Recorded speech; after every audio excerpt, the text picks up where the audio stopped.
Ja se mogu pohvaliti da je to moj projekt. Ovo sad što se dešava u Splitu, to je počelo prije 10 godina u Kadene.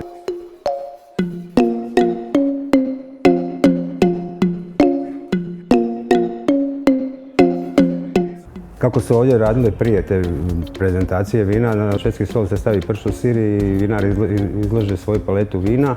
I to u biti nije prava degustacija.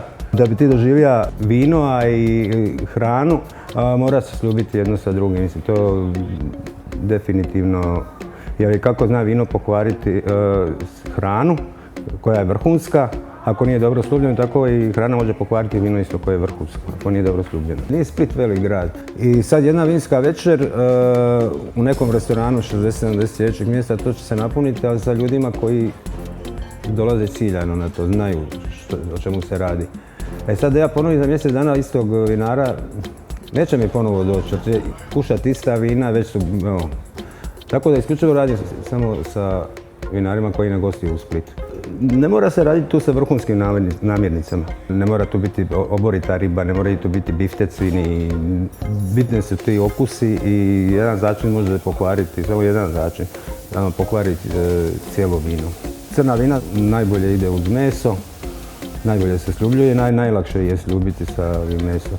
Dok ova bijela vina, one su ipak nama za ribu.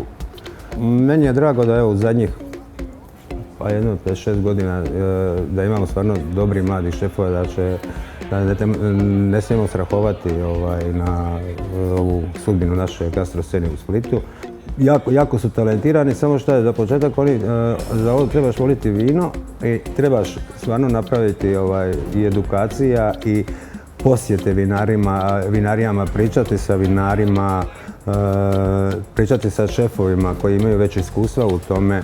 Pa čak meni nikakav problem nije da ne se ponudi neki mladi šef tu iz Splita da mi dođe tu asistirati za vrijeme večere ovako i da gleda sam čisto da... Ima sam ja takvih situacija i doli u Kadeni dok sam bio, da su mi molili da dođite, mislim da pače.